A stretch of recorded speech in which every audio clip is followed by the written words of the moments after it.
Bom dia, pessoal, tudo bem? Como vocês estão? Espero que muito bem. Hoje, segunda-feira, dia 28 de outubro de 2024, nós vamos para a terceira parte aqui do livro Jogo dos Deuses, do Carl Teichrieb. Livro super importante para principalmente ver a questão da tecnologia, da inteligência artificial, de como isso está ligado com, por incrível que pareça, o mundo espiritual, parte, religião, como é uma, de certa forma, uma nova religião que está sendo apresentada, uma religião tecnológica. Então não percam, um livro realmente importante para a gente entender muita coisa.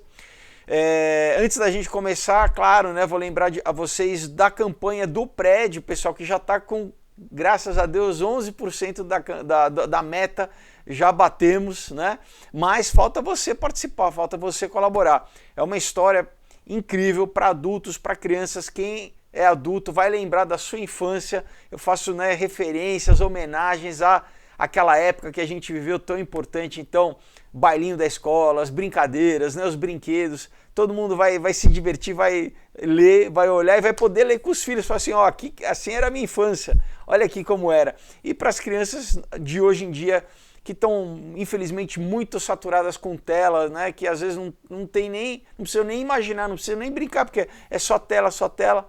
Vai ser uma forma dos pais, olha aqui, vamos brincar disso aqui, vamos usar a imaginação, vamos largar um pouco celular. E também tem, enfim, uma mensagem incrível, porque o personagem, ele encontra, por exemplo, Jesus, tá bom? Olha só, porque ele, na brincadeira, ele viaja no tempo. Então não quero dar spoiler para vocês, mas é uma história muito, muito emocionante, muito bem feito, tá incrível. Então entre lá, é catarse.me/oprédio, tá?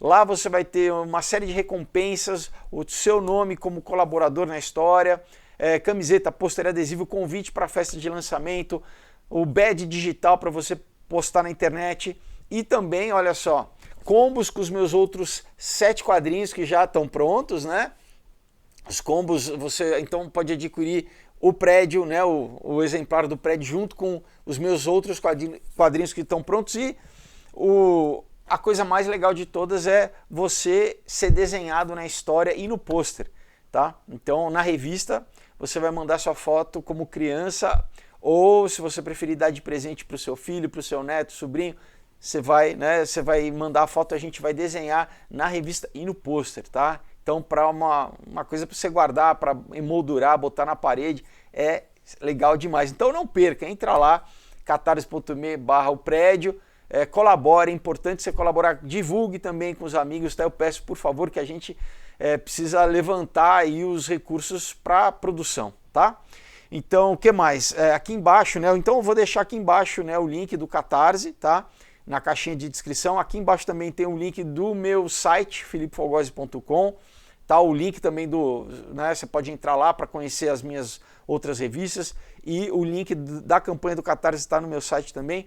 Tem o link do Odyssey, que é uma plataforma alternativa ao YouTube, e do Subscribestar, que é para quem quiser se tornar apoiador do canal. Se você gosta aqui do canal e quiser se juntar às pessoas que já apoiam, que eu agradeço demais, muito obrigado a todo mundo que apoia, é por lá, tá bom? Mas é isso, não perca, pessoal, entra lá, conheça e vem, faça parte, faça parte de um trabalho aí que muitas vezes o pessoal reclama, não tem material, não tem conteúdo bom para criança, para dar. Eu estou fazendo a minha parte, estou produzindo aqui, então você, conto com você para colaborar comigo, elaborar junto comigo, trabalhar junto comigo exatamente para a gente criar esse material, o prédio, e ficar disponível para as pessoas. Leitura saudável, leitura que promove bons valores, tá bom? Então, entre lá, participe. Vamos retomar aqui então o livro, pessoal, onde a gente parou. Então, vamos ver onde a gente estava aqui. Então eu falava assim, olha, do Robert Mueller, que ele escreveu o livro dele, Nova Gênesis, Nova Gênesis, não precisa de nova não, Gênesis já está escrito e é uma só, mas enfim. Então, moldando uma espiritualidade global, olha só o título, publicado quando ele era ainda assistente do secretário-geral da ONU, Então, Ele diz assim no livro, né? A humanidade está buscando nada menos do que a reunião com o divino, a sua transcendência em formas mais elevadas de vida. Os hindus chamam a nossa terra Brahma, ou Deus. Para eles, né, não há diferença entre a nossa terra e o divino. Essa antiga e simples verdade lentamente está surgindo sobre a humanidade. O completo florescer do que será verdadeiro, né, será a verdadeira e grande história da humanidade, que nós estamos prestes a entrar na era cósmica e nos tornarmos aquilo que nós sempre quisermos ser, né? Um planeta divino. Então, olha só, né, a diferença entre o pensamento do paganismo, onde tudo é divino, né, onde você não precisa... primeiro que você não reconhece a tua falha como homem, né, como ser humano, você fala, não, eu já sou perfeito, né, eu já sou divino. Isso pessoal, isso é panteísmo, né? Tudo, panteísmo, animismo é outro termo para, né, que tudo, Deus já está em tudo. A Bíblia diz o que? Não, Deus criou o mundo, mas ele está separado do mundo, né? Porque o mundo jaz no maligno, o mundo caiu, né? A criação foi prejudicada pelo pecado de Adão. Adão tinha autoridade sobre o mundo, né? E ele entregou essa autoridade exatamente para o inimigo das nossas almas quando ele pecou. Por isso que, né, Satanás chegou para Jesus quando tentou Jesus no deserto e falou assim, ó, tudo isso aqui foi me dado, eu posso dar também para você todos os reinos da terra se você prostrado me adorar, né? Então, essa é a diferença, né?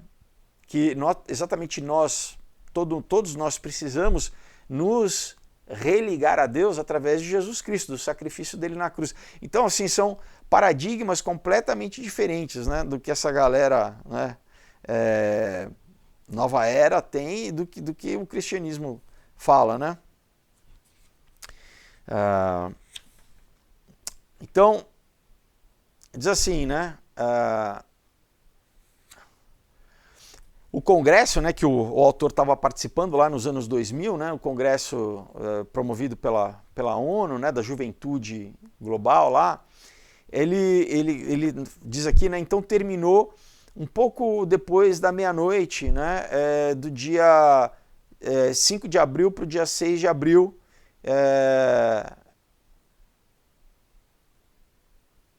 1000 dias antes de 1º de janeiro do ano de 2000. Isso então foi, acho que 2098, se eu não me engano, né? Então ele fala, né, a nossa conclusão era que nós estávamos passando por uma espécie de iluminação. Então, portanto, a partir desse encontro, né, nós agora éramos seres iluminados, né? É a mesma ladainha desde sempre, né, pessoal? Então ele fala, como nas outras atividades, né, no fechamento da cerimônia, ela seria uma experiência transformadora. Ela começou com uma festa das luzes, né, com uma parada de crianças marchando na escuridão, enquanto eles balançavam lanternas, né?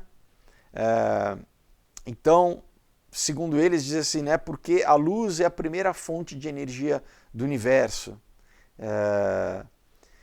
E um pouco antes da meia-noite, né, um elefante, tá, com 6 braços, que é a divindade hindu Ganesha, entrou no palco, né, numa apresentação teatral, né? E aí Ganesha explicou o seu poder e o seu propósito para a juventude. Interessante então, pessoal, olha só, né? Nada das fés, nem das fés abraâmicas, né? Nada do judaísmo, nada do cristianismo e do islã, então já está indo direto, né, para hinduísmo, né? Promovendo o hinduísmo. Você fala, mas peraí, por que né, então estão usando linguagem religiosa num congresso da ONU? Mas a ONU não é um órgão secular, não. Né? Enfim, e aí, né, na apresentação, Ganesha falava, né, eu estive por aqui por milhares e milhares de anos, né? E agora vocês podem me chamar a qualquer momento para remover dos seus pensamentos qualquer obstáculo. Então, olha só, falando para a juventude, vocês podem me chamar, vocês podem me invocar, né? Para o quê? Mudar a sua mente, né? Então, se você em algum momento ficar preocupado ou ficar ansioso, né? Ou se a vida te jogar para baixo, vamos dizer assim, você sussurre as palavras Aum, né? Que é a palavra da meditação lá hindu. Chame pelo amado Ganesha, que sempre estará ali, né? Porque Ganesha não é ninguém menos do que você, né? Olha que bonito. Então, literalmente ensinando a eles a invocarem um demônio, uma entidade, né? Então, isso é muito próximo do que líderes espirituais da Índia, né, dizem para jovens, né, que eles todos são parte do Atma, né, da consciência universal, né? Então, cita aqui um outro trecho do livro dizendo assim, porque todos somos Atma, né? Todos somos só um ser, um espírito, né? E um espírito que é divino. Essa é a verdade que eu vim os ensinar, e essa verdade está por baixo de tudo aquilo que vocês chamam de visionário, né? E aí no pós-congresso, né, Berghofer e Schwartz, né, dois autores, enfatizavam essa época monumental, vamos dizer, essa época, né, aquela virada do milênio, que estava associado com essa visão deles, que a coisa importante era que nós entendêssemos o tempo de transição, que nós estávamos no começo do terceiro milênio com a passagem do tempo, né, e que essa passagem do tempo seria de nação para um entendimento global. Então, basicamente promovendo o que? Globalismo, né? Então, seria o momento de transicionar do conceito de nação para o conceito de um planeta, né? Um planeta unificado, vamos dizer assim, né? Então, as crianças, né, que fizeram parte do congresso, elas saíram com o sentimento de que elas estavam conectadas com algo maior, com uma comunidade planetária e a mãe natureza, né? Elas estavam excitadas e empoderadas com um propósito social, que agora elas se viam, né, viam a si mesmas como visionárias, né? Estavam, vamos dizer, encorajadas a irem adiante como influenciadores e ativistas, aceitando responsabilidade como futuros líderes. Tá? Então, professores e administradores voltaram para suas escolas como politizadores, né? Como agentes de mudança, facilitando, né, a mudança de valores e atitudes. E esse chamado maior, né, que foi feito, era como se fosse uma mola para os, né, impulsionar. Então, e aqueles que organizaram o congresso, né, funcionou como uma afirmação de como a evolução coletiva pode ser manipulada e atualizada, né, e feita. Então, mentes podem ser motivadas a abraçar a mensagem cósmica da unidade. Tá? Então, pessoal, é sério isso, né? Olha como, né, o objetivo deles é o quê? Pegar as novas gerações, pegar as crianças, pegar os professores das crianças, esses professores que vão estar depois, né, durante todo o ano letivo ali bombardeando elas para o quê? Radicalizar as crianças e geralmente colocar elas contra os pais, contra os familiares, né, e transformar elas em o quê? Em massa de manobra, né, em ativistas. E elas ganham esse sentimento de autoimportância, né? De, não, agora nós vamos salvar, são, né, gretinhas e gretinhos, né? Vão reproduzir igual, né, a Greta lá manipulada, exatamente doutrinada. A pessoa é criança, né? Ela acha que está fazendo bem, ela acha que ela está ajudando, né? Ela está sincera ali, mas ela está o quê? Doutrinada. E essas crianças vão crescer, e essas crianças vão entrar na adolescência, vão entrar na maioridade, e eles vão pegando, vão selecionando e vão o quê? Né? Formando operativos para eles, né? Exatamente, e muitos acabam em posições de poder, posições de liderança, inclusive no mundo político, mas no mundo, né, acadêmico, no mundo corporativo, né?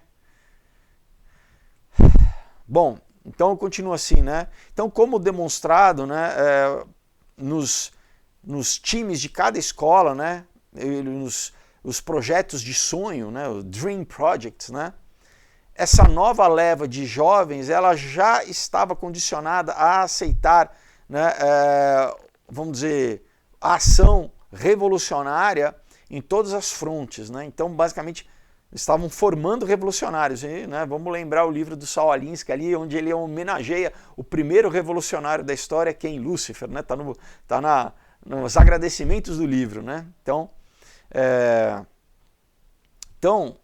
a única solução a partir de então, né, era impedir a destruição do planeta através da unificação planetária, né? Olha como doutrinaram, né? Então, a forma da gente salvar o planeta, salvar a natureza é o quê? Promover globalismo, né? Promover um governo global, né? Então, esse mantra, ele se tornaria uma repetição sem fim nas classes das escolas na América do Norte e na Europa, né? O que eu testemunhei em Vancouver era simplesmente um pequeno retrato de um panorama muito maior. A geração do milênio, né, os millennials, né, eles estavam sendo preparados para uma grande emergência, né, guiada para responder às forças da mudança.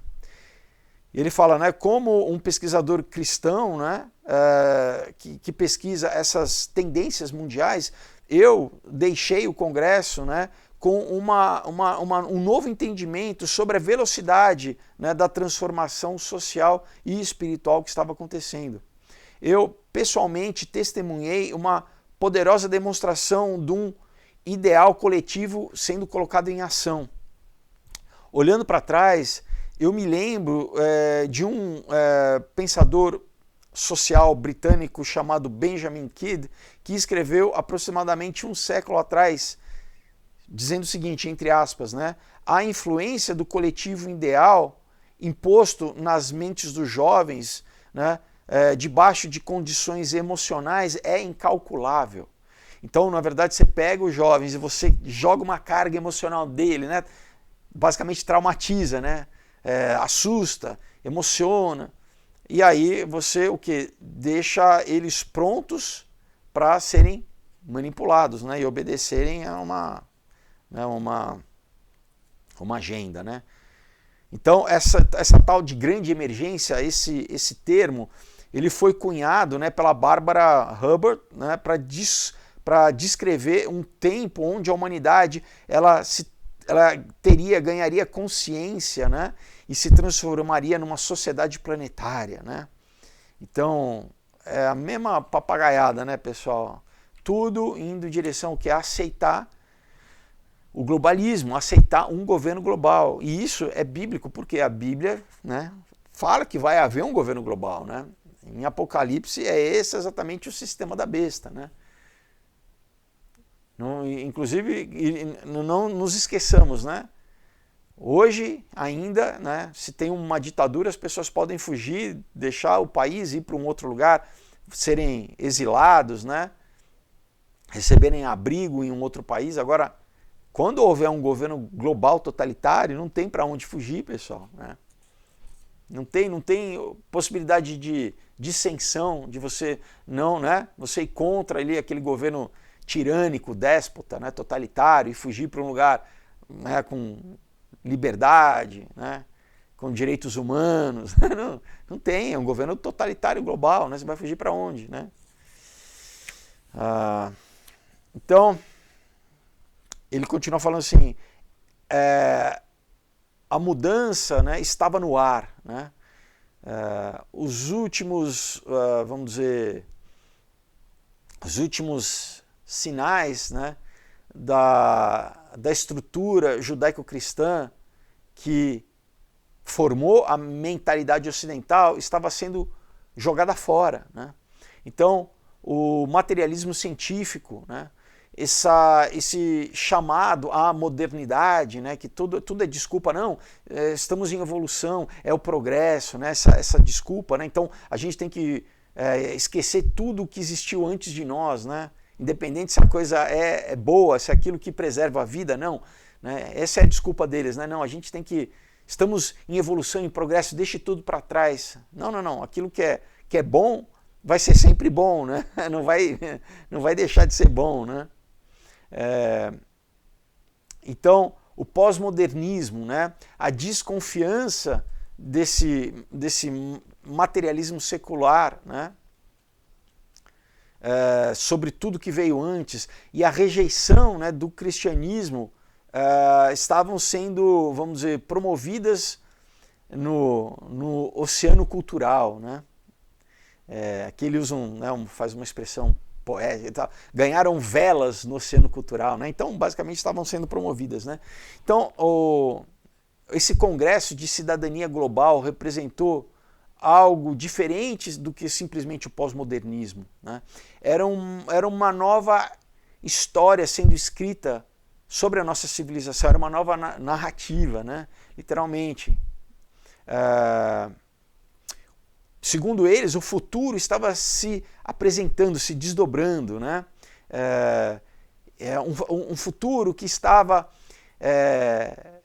escrito numa visão antiga e que estava sendo repaginado para o mundo atual.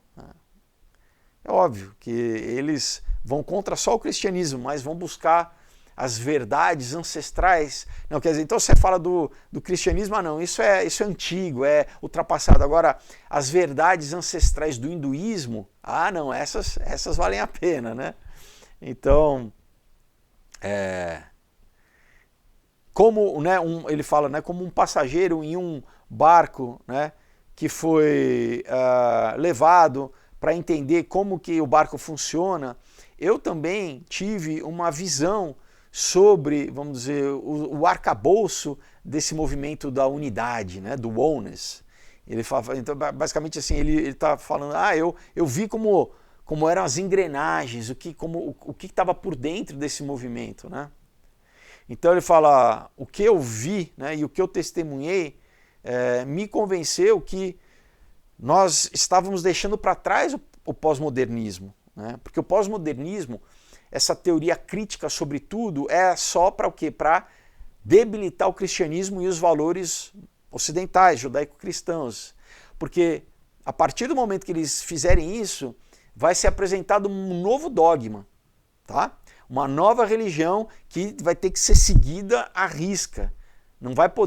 Aí não vai poder mais aplicar visão crítica, não vai poder... Vocês estão entendendo? Pós-modernismo é uma ferramenta só para né, para tentar destruir, como se fosse possível, né, mas para atacar, né, a base do pensamento ocidental, que é o cristianismo.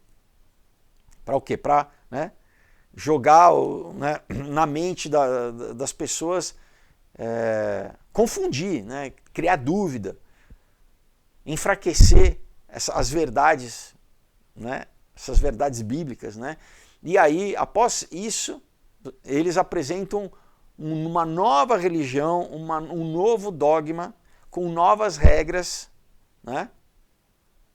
Que aí não vai poder ser aplicado o pós-modernismo. Eles vão descartar, o pós-modernismo vai ficar para lá, e aí você vai ter que, né, seguir a regra, como a gente já vê, né? Isso na esquerda, doutrinação woke, né? Isso é uma falsa religião, né, pessoal? Então, ele está falando, uma nova era estava perante nós, que seria a era do reencantamento, tá? Então, isso começou no iluminismo, né, esse ataque à fé e à religião para colocar uma realidade científica materialista, né? Depois disso, ao longo dos séculos, atacar fé, atacar religião, né, para o que? Secularizar a população, tentar deixar todo mundo ateísta e tal. Aí vão reencantar a sociedade, vão reintroduzir elementos religiosos, espiritualidade, só que é uma falsa espiritualidade. E isso já começou, pessoal, nos anos 60. Os anos 60 é o marco do início desse processo com o quê? Com a introdução de drogas, de LSD e outras drogas, alteradores de consciência, porque as pessoas terem viagens espirituais, né? E também espiritualismo oriental, através do que? Por exemplo, o Maharishi, né, vindo com os Beatles. Então você pega os maiores artistas da época, influenciadores, discípulos do Maharishi, toda uma geração foi o quê? Ser discípula do Maharishi. Aí que foi a introdução de yoga, né, na sociedade, nada disso tinha, né? Não é à toa que na mesma época, né, surge a igreja satânica lá em Los Angeles com Anton LaVey, né? Enfim, mas é exatamente a era do reencantamento, né? E aí surgem, né, populariza a questão de física quântica, né? Populariza todas as questões de, poder da mente, meditação transcendental, que nada disso é novo, tudo isso é antigo, só que é apresentado por uma geração que nunca ouviu falar disso e que estava o quê? Sem religião, né? Já tinham abandonado a religião dos pais, já né, tinham aberto mão da fé, do cristianismo, mas, né, como todo ser humano, né, todo ser humano precisa de algum tipo de religiosidade, quer ter né, por mais que busque em lugares errados, né, em lugares muitas vezes completamente errados. Então, era o quê? Patinho na lagoa, né? Então ele continua aqui, né? Portanto, né, se nós não entendermos essa outra narrativa, né, que está moldando os nossos filhos e muitas vezes nós mesmos, sem que as pessoas percebam, né, o que é através da cultura, através da publicidade, através de, né, nós não iremos entender a sociedade que nós estamos chegando, né? Tipo, a gente também vai ficar vulnerável, a gente vai ser também ser pegos aí nessa armadilha aí, né? Então ele fala, portanto, a próxima parte do livro será uma curta, né, ele assim, basicamente um resumo, né, da história cultural e intelectual, né, a respeito né, ele vai traçar um panorama de como que nós chegamos então a esse momento, né? Então ele fala, ao longo do caminho, né, se tornará evidente as revoluções no pensamento, né, que aconteceram em resposta da rejeição da autoridade, especialmente da autoridade que se diz ser a última autoridade, que é Deus, né? Se diz não que é, né? Mas que assim. Então, o que a humanidade estava buscando era uma outra fonte de significado e de verdade, né? Na verdade, o que estava sendo promovido, né, instaurado, era exatamente para que abrissem mão, né, a sociedade ocidental, judaico-cristã, abrisse mão dos seus valores para receber, né, uma nova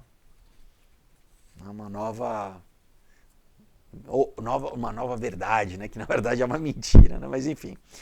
Então, no capítulo começa aqui com uma frase do Patrick Wood, né, assim, conforme o consenso a respeito do cristianismo está sendo diluído, né, um novo estágio, né, está sendo preparado para uma mudança global de uma magnitude sem precedentes. Então, é isso, né? Às vezes a gente presta atenção só em política, em economia e esquece exatamente, pessoal, que a mudança cultural, muitas vezes não, a economia e a política, é usada para... O objetivo principal é a mudança dos valores, não só dos valores culturais, mas da fé, pessoal, do que as pessoas realmente creem, né? Porque aquilo que você crê determina como você vive sua vida, né? A tua ética, a tua moral, né? A tua praxis, inclusive, né? Tudo como você se conduz, né? O teu patos, o teu ethos, o teu patos, tudo depende do que? Dos valores, do que você crê, do modelo que você tem de certo e errado. E novamente, né, a sociedade ocidental, né, que é a mais próspera da história da humanidade, com mais garantias, né, do indivíduo, de proteção do indivíduo, tudo isso é por causa do cristianismo, pessoal, né? É porque o cristianismo instaurou essa ideia de que somos a imagem e semelhança de Deus e que nós temos que, né, respeitar o próximo como nós mesmos, amar, mais do que respeitar, amar o próximo como nós mesmos, porque recentemente na história, pessoal, e até hoje aqui em outras religiões assim, por exemplo na Índia, né, tem castas, então não somos todos iguais, eu sou melhor do que você por nascimento, porque a minha casta você vai ser servo e escravo para sempre. Vocês estão entendendo a diferença? Enquanto o cristianismo legitimizou a mulher, né? Jesus legitimizando a mulher em várias passagens. Né? Nem em Roma, a mulher em Roma era propriedade do pater, né? do dono da casa. Na Grécia, nascia uma menina, os caras muitas vezes jogavam do penhasco, porque queriam um filho homem. Né? Na China, até recentemente, isso também. Porque o que? Filho homem é para trabalhar, entendeu? Né?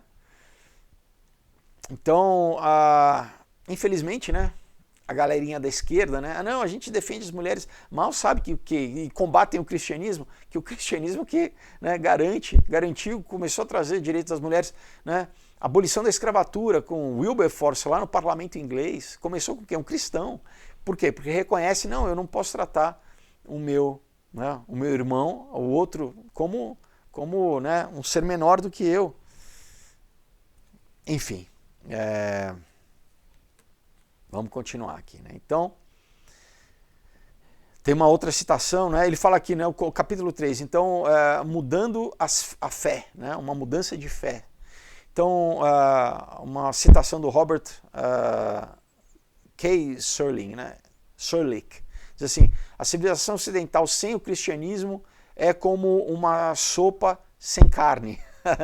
Né? Ele fala, com uma sopa de carne sem carne, né? Quer dizer, não tem como, né? Então ele fala assim, a história humana é uma busca turbulenta por conhecimento e significado. Então a tentativa de seguir, né, o caminho para, vamos dizer, o domínio próprio, né, como nós temos visto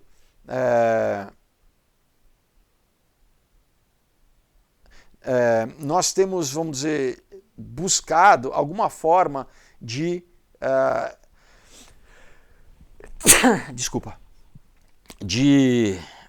validar esse impulso divino, né? A gente tem que ter cuidado, que exatamente por uma coisa é o impulso em direção a Deus para, né, a gente estar em comunhão com Deus e fazer parte, né, do divino. Outra coisa é o impulso por não estar com Deus, mas eu querer ser Deus, né? Então eu não quero me unir a Deus, eu quero simplesmente, eu vou fazer a minha vontade como Deus, eu vou me estabelecer como Deus da minha própria vida, da minha realidade, né? Esse princípio é o que? É luciférico, né? Então, assim, a nossa noção de como isso deveria se dar tem resultado em constantes, vamos dizer, fragmentações de ideias, né, e de ordens, né, expressas em crenças religiosas e argumentos filosóficos e interpretações científicas e em experimentos sociais e em comportamentos pessoais. Tá? Que interessante, né? Ele alinhavou, né, todas essas, tanto no campo religioso, científico, filosófico, social, pessoal, como essa busca, né, tem sido, vamos dizer, fragmentada, né, como a gente já falou nos últimos 3 séculos, mas que eles já vão promover uma unificação à força, né? Imposta. Então, assim, ele fala inumeráveis, né, e diversas farpas, né? Porque ele fala foi fragmentado, então, né, pedaços de pensamento têm sido alojados na construção da civilização e do nosso paradigma presente, conforme ele flui, né, de uma abundância de narrativas que são contraditórias, competitivas e que consomem umas às outras. Ele fala, né, ideias têm consequências, né? Então, o meio cristão em si mesmo tem sido desafiado, né, e moldado por esse fluxo, né, que muitas vezes não é para o melhor, né? Na verdade, né, muito do Novo Testamento é uma admoestação, né, tanto Jesus quanto os apóstolos avisando para as comunidades primitivas, né, da igreja primitiva, para permanecerem verdadeiros à mensagem de Jesus Cristo, né? Naquela época mesmo, pessoal, já estava havendo ensinamentos contrários ao que Jesus tinha ensinado. Poucas décadas depois, né? Você já tinha o gnosticismo combatendo o cristianismo na igreja primitiva, né? Então ele fala, o livro de 1 João, né, ele se encaixa nesse padrão, bem como as cartas do apóstolo Paulo, né? Então, nós devemos considerar a linguagem forte que Paulo usava quando ele escreveu aos Gálatas, dizendo, né, mesmo que se um anjo do céu pregar um outro evangelho que não seja aquele que eu tenho pregado a vocês, seja ele anátema, seja maldito, né? Porque por isso, né? Então há revelações que houveram depois, o próprio islamismo, a revelação que o Maomé teve na caverna ali de um anjo, só que descreve um anjo negro, serpentino, é um demônio. Mas ele fala que mesmo que um anjo, porque, né, Satanás ele pode se transformar em um anjo de luz, ele vem. Então você vê todas essas aberrações, né? O livro dos Mormons, né? Imagina, um livro que é mais importante do que a Bíblia para os Mormons, né? O anjo, se não me engano, acho que eu não lembro agora se foi era Gabriel ou Metatron que apareceu ali esqueci o nome agora do fundador do mormonismo, né? O John, esqueci o sobrenome dele agora. Então vocês estão entendendo essas, não, eu tive uma visão, mas peraí, está trazendo algo que é completamente diferente à Bíblia, quando a Bíblia diz, né? A gente lê, aquele que tirar uma vírgula ou acrescentar uma vírgula seja maldito novamente, né? Então, né, ele continua o autor aqui, olha, então, conforme os primeiros cristãos, né, estavam integrados em uma cultura, né, e uma vida social da época, né, adotada politicamente por causa do seu valor estabilizador, né? Apesar de serem perseguidos, obviamente, pelos romanos na época, né? Ela cada vez foi se tornando mais institucionalizada, né? Ao longo dos 3 primeiros séculos, né? De novo, né? Quem conhece um pouco da história da igreja, né? Roma, por exemplo, né? Sempre, né? O Nero, né, Dioclésio, sempre matando, né, perseguindo os cristãos, queimando os cristãos, matando de tudo quanto era jeito, e o cristianismo crescia, até finalmente Constantino, né, fazer essa jogada política de transformar, né, essa religião que sempre foi perseguida pelo Império Romano, não, né, vamos agora oficializar e vamos tornar nossa igreja romana, né, nossa igreja universal romana, que católico quer dizer universal, romana, né? Então virou o quê? Virou uma instituição governamental, poder, né? Ganharam um poder espiritual, quem já tinha um poder secular, porque na verdade os Césares de Roma eram, né, os faraós do Egito, né? Todos eles sempre quiseram ser adorados, né? Eles queriam sempre ter não só o poder político e secular, mas o poder de adoração das pessoas, né? Poder religioso. Então, Roma perseguia os cristãos exatamente porque, não, você tem que adorar César como Deus, né? A gente lê na Bíblia, né, Nabucodonosor queria ser, né, a mesma coisa, ser adorado como Deus, né? Então não, mas peraí, né, tem um poder maior do que Roma, tem, né, Deus, então você adora Deus, um poder maior do que Roma, não é, né? Então agora eles fizeram um truquezinho, então fala, peraí, vamos trazer isso aqui de novo pra gente, né? Agora vai ser Roma que vai controlar, né, o Papa que vai controlar, o Papa que vai ser a ponte entre o homem e Deus, o pontífice, né? O Papa que quando não, né, pessoal, nós temos acesso direto a Deus através do Espírito Santo. Você não precisa de ninguém, né, de nenhum, né, Jesus é o caminho, a verdade e a vida. Ninguém chega a Deus senão por Ele, né? Bom, vamos continuar aqui, né?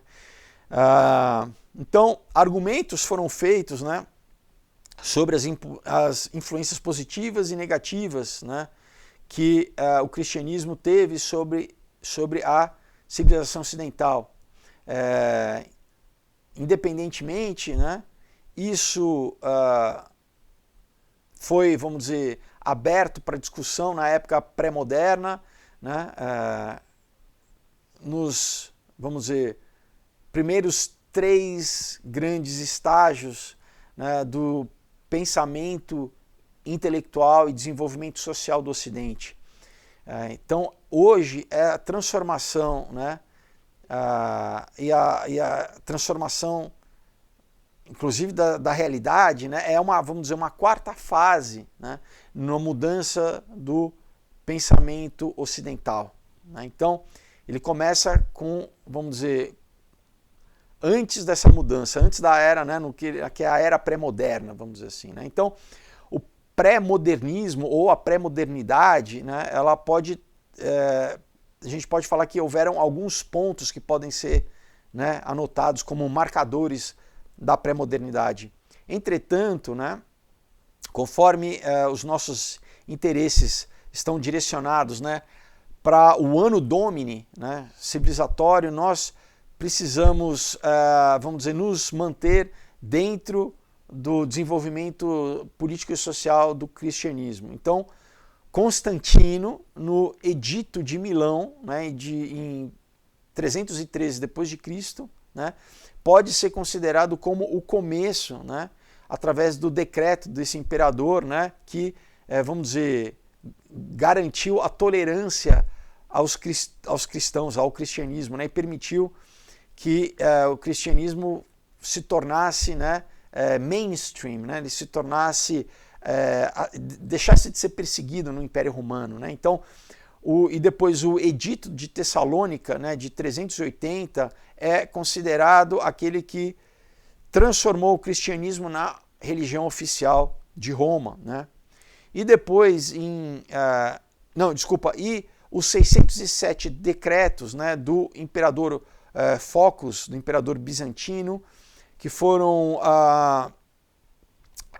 podem ser incluídos como elevando, né, a Roma como a igreja sobre todas as igrejas, né? Então, outro ponto de partida inicial pode ser considerado, né, a coroação de Carlos Magno, né, no dia de Natal do ano 800 d.C., né?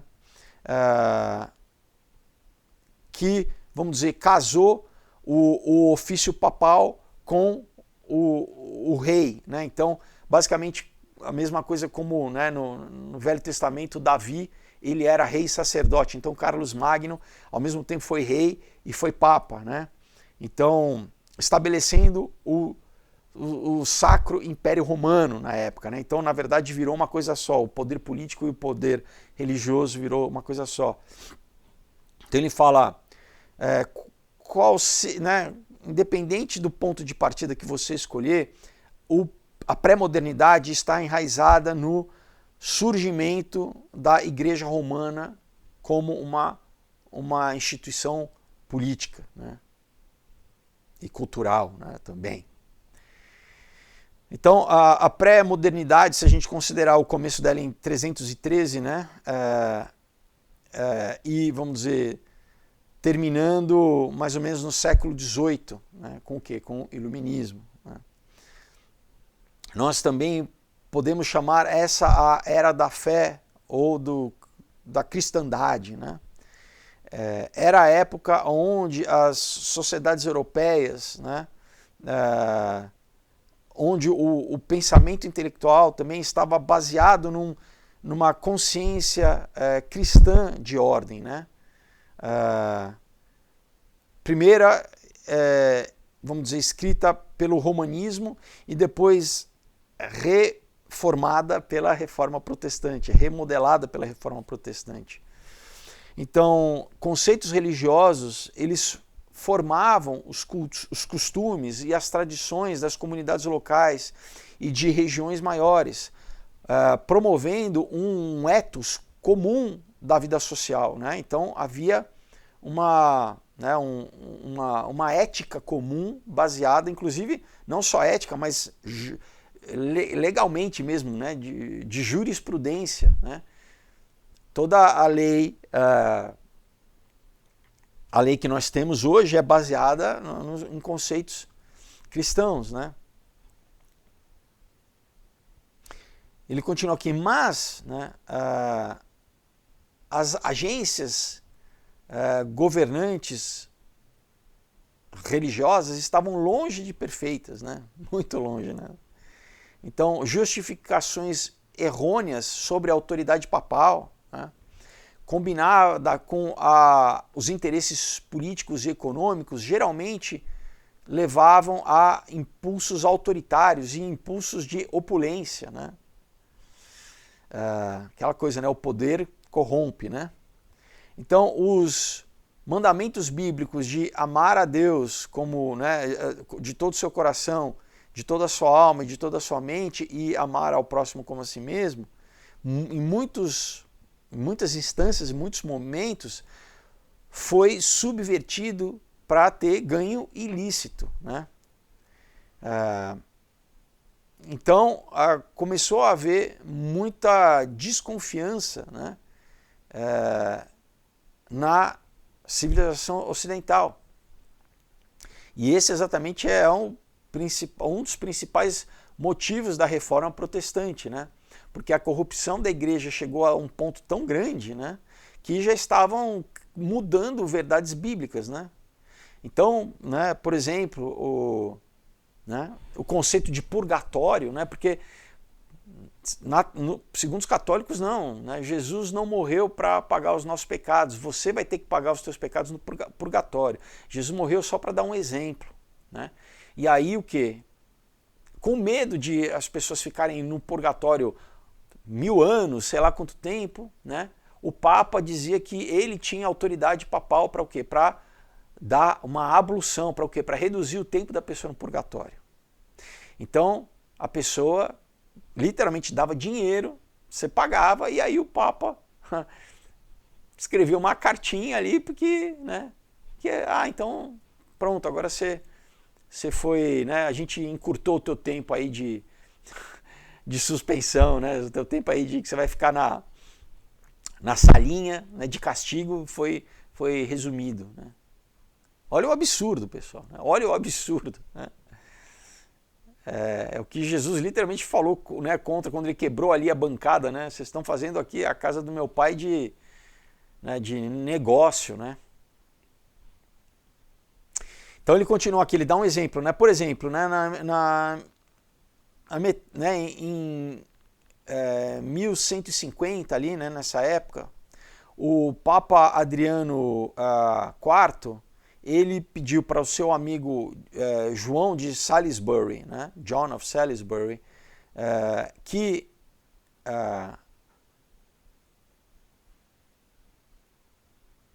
perguntou, né, o que o homem comum pensava sobre o Papa e sobre a Igreja Romana. Né? O John, que era secretário do arcebispo de Canterbury, né, na Inglaterra, francamente expressou os sentimentos dos cidadãos e do clero local. Né? No seu comentário, vamos dizer, corajoso, né, crítico, né, mas principalmente, vamos dizer, sutil, né? O comentário dele só poderia ter feito o Papa tremer, porque, né, isso ele escreveu. Escribas e fariseus se assentam nos seus lugares e colocam os seus ombros,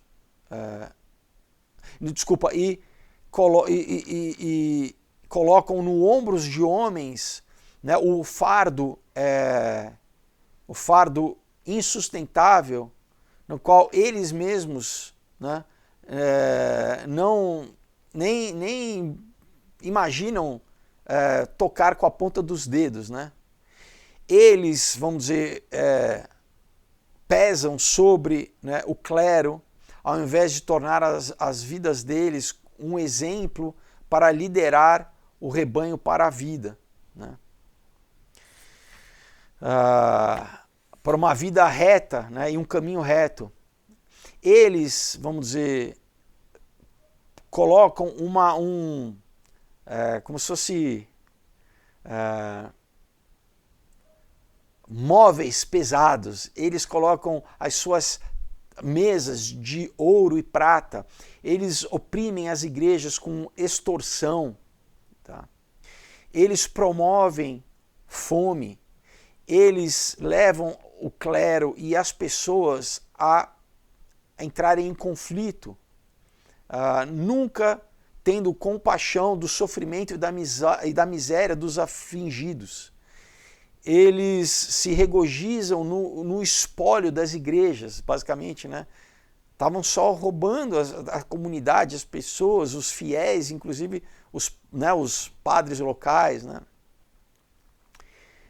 E eles contam todo esse ganho como se eles merecessem, né? Então eles não dão julgamento para a verdade, mas para o dinheiro, né? Ele fala, daí o cara, ele continua falando assim: pelo dinheiro você consegue fazer qualquer coisa hoje, né? Mas você não vai conseguir fazer nada amanhã se não for pelo preço pago. Geralmente eles cometem injúria, eles imitam demônios no pensamento de que eles estão fazendo algo bom e de que eles, quando eles na verdade meramente estão se segurando para não fazer aquilo que é mal, com exceção de alguns poucos, né, que preservam os seus nomes e os seus deveres como pastores, né, como pastores de ovelhas, né? Até mesmo o pontífice romano, né, o Papa, ele é um peso intolerável para todos, né? As reclamações são feitas em todos os lugares, né?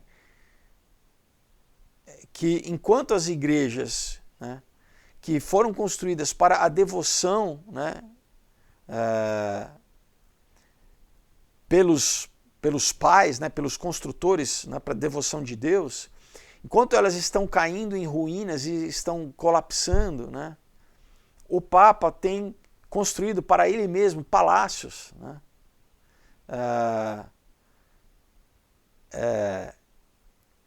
palácios de púrpura e de ouro, né? Ele fala não somente de púrpura, mas de ouro, né? Esses palácios, né? Eles, vamos dizer, eles encantam os olhos, né? Enquanto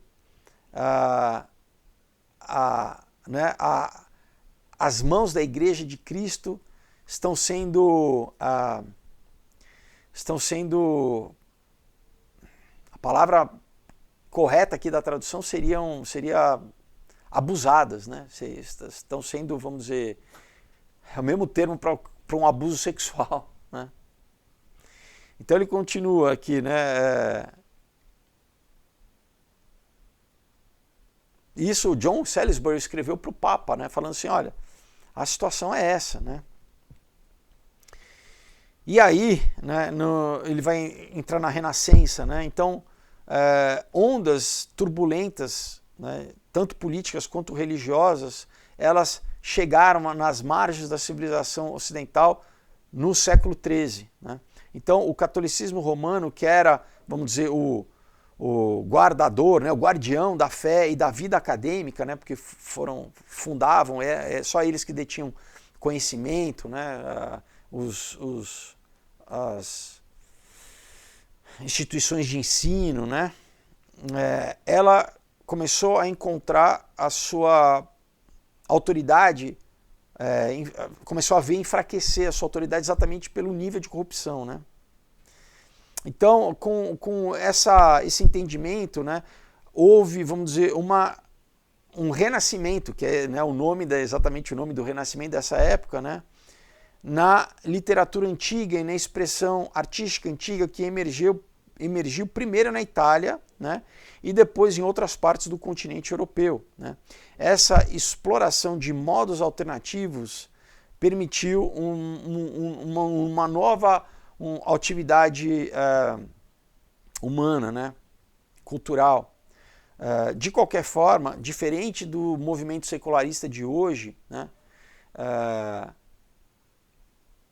o Renascimento não foi uma total rejeição da religião, porque muitos clérigos, né, muitos religiosos participaram do desenvolvimento, né, desse período.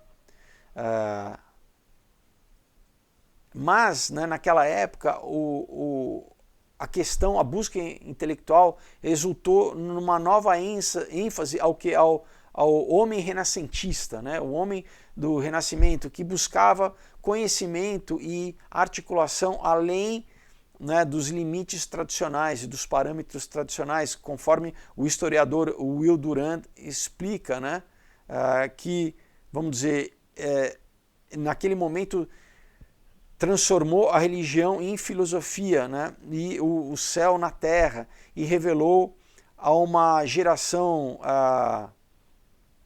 né, vamos dizer, impressionada com as riquezas do pensamento e da arte pagã. Então, ideias, teorias e filosofias começaram a ganhar força, né, e começaram a se abrir, né, a sociedade para experiências e conceitos técnicos, né, de inovação e de invenção que moveram, né, começaram a se distanciar das normas eclesiásticas. E aí misticismo também começou a ser promovido, incluindo a introdução da Cabala, né? Então a humanidade estava sendo reposicionada para vamos dizer, um mundo cada vez mais natural e secular, né? Então começou já um processo de secularização.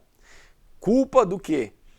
Do abuso do cristianismo. Então, de novo, né, a Igreja Católica pegou a autoridade bíblica dos ensinamentos e começou a extrapolar e a abusar tanto da sociedade, né, ao invés de realmente ser, né, o que a Igreja de Cristo deveria ser, né, começaram a abusar tanto que a população começou a buscar uma outra alternativa, entendeu? Então não, vamos nos voltar para o neoplatonismo, vamos nos voltar para o gnosticismo, para o paganismo, para uma série de outras, né? E aí também você vê, né, o ressurgimento de sociedades secretas, né? Por quê? Porque a igreja é completamente corrupta, né? Ainda não tinha tido a reforma protestante para o quê? Trazer uma alternativa verdadeira ao cristianismo, o verdadeiro cristianismo, né? Então, né, pessoas e pensadores começaram a falar, não, vamos sair, vamos procurar uma alternativa a essa da Igreja Católica, porque Isso aqui, né, esse povo só abusa, né, rouba o povo, não está nem aí para né, as pessoas, né? É só para o seu bel prazer, né? E aí, não, então vamos buscar a alternativa, só que a alternativa era o quê? Era exatamente, né, já é o, né, paganismo, né, reintrodução do paganismo na sociedade europeia numa escala maior, né? Porque nunca deixou de existir, mas estava escondido, né? Era ali nas sociedades secretas, nos grupos gnósticos e tal. Mas aí começou a ser reintroduzido por grandes pensadores, né? Por o que hoje a gente considera, né? Então, todo aquele movimento ali, Da Vinci, né? Michelangelo, né?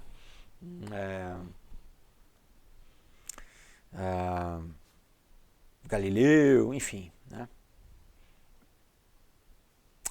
Bom, pessoal, né? Espero que a gente tenha, né, entendido um pouco mais assim.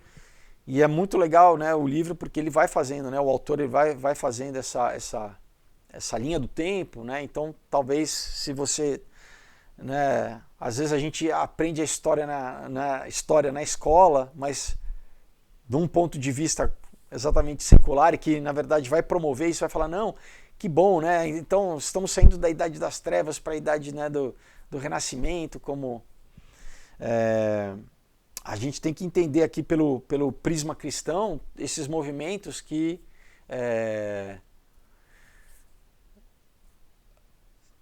o Renascimento, por mais que tenha esse nome bonito, né, ele não, vamos dizer, é um ataque à verdadeira fé, porque na verdade você tinha o domínio só da Igreja Católica corrompida, né, ainda, né, você tinha o John Hughes, por exemplo, lá no que hoje é, né, a República Tcheca, né?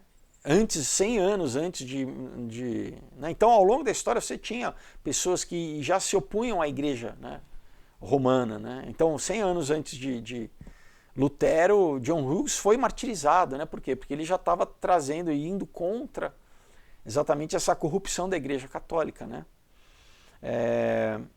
Mas... você vendo esse vídeo, né, talvez despertou no teu coração, você fala assim, não, será que eu estou influenciado hoje, né, em 2024, por esses valores completamente seculares, né, que falam que não, eu sou Deus, eu não preciso de Deus, né, apesar de eu ver a minha necessidade de Deus, né, o discurso não casa com a realidade, né. Então eu quero te falar que sim, você na verdade pode estar em comunhão com Deus e ser um com Deus se você confessar, né, Jesus Cristo como Senhor e Salvador da sua vida, se você reconhecer os teus pecados, pedir perdão e receber o sacrifício que Jesus fez na cruz do Calvário, porque esse é o ato principal da história da humanidade, é Deus visitando, né, o homem, o quê? E dando a sua própria vida para que nós pudéssemos receber, né, a vida eterna, para que a gente fosse perdoado dos nossos pecados. Então, como que a gente faz isso? Né? É através de um ato de fé. A Bíblia mesma diz, a gente precisa o quê? Crer no nosso coração e confessar com a nossa boca que Jesus Cristo, né, ressuscitou, que Ele é o nosso Deus, Ele é o nosso Senhor e Salvador. Então eu quero te convidar a fazer essa oração comigo agora. Amém? Coloca a mão no seu coração, ora comigo assim, Senhor Jesus, eu te agradeço pelo teu amor, pela tua graça e pela salvação que tu me oferece hoje. Eu peço a ti perdão pelos meus pecados, eu reconheço a minha falha como homem, como ser humano. Eu peço perdão a ti, eu peço que tu venha me lavar e me purificar de toda a falha, de todo o pecado com o teu sangue, Pai. E para que a partir de hoje eu possa novamente ter comunhão contigo, Pai, que eu possa entrar na tua presença através do teu amor, do teu sacrifício. Eu rejeito hoje qualquer permissão que eu dei para o mal agir na minha vida, qualquer legitimidade que eu dei para o mal, autoridade. Hoje eu rejeito, eu quebro, eu anulo, porque eu faço uma nova e eterna aliança no teu sangue, no sangue derramado, no teu nome, Jesus, na autoridade suprema, o nome sobre todo nome, Jesus Cristo. Eu te convido, Espírito Santo de Deus, a vir habitar em mim, seja entronizado na minha vida, que seja feita a tua vontade na minha vida aqui na terra como no céu. Não sou mais eu quem vivo, mas tu vive em mim. Eu peço, venha dirigir os meus passos, dê ordem aos teus anjos a meu respeito, Pai, para que eu cumpra o teu propósito aqui na terra. Eu peço, Senhor, escreva meu nome no teu livro da vida e me cele com o teu Espírito Santo da promessa. Te louvo e te agradeço em nome de Jesus. Amém. Glória a Deus, se você fez essa oração com fé.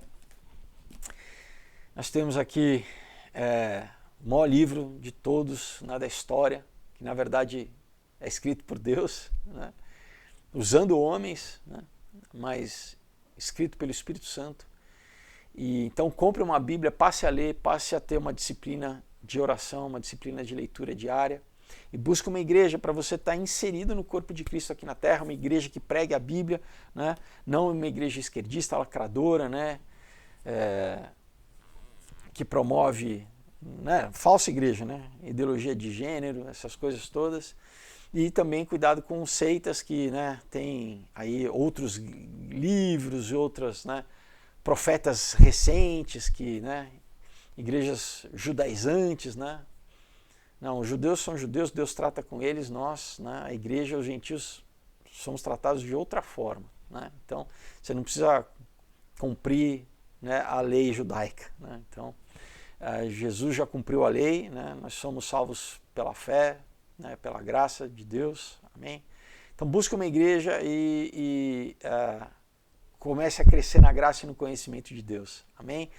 Então, pessoal, novamente eu lembro da campanha do prédio lá no Catarse, não deixe de entrar lá para você conferir e garantir, olha, você já pode garantir o combo todo das 6 HQs junto, das 7, junto com a 8ª, né, o prédio, tá? Ou, né, você pode também ir conhecendo aos poucos, não tem problema, mas entre lá, conheça e realmente vale muito a pena você participar da campanha, tá bom? Deus abençoe, uma excelente semana para vocês, até quinta-feira, tchau!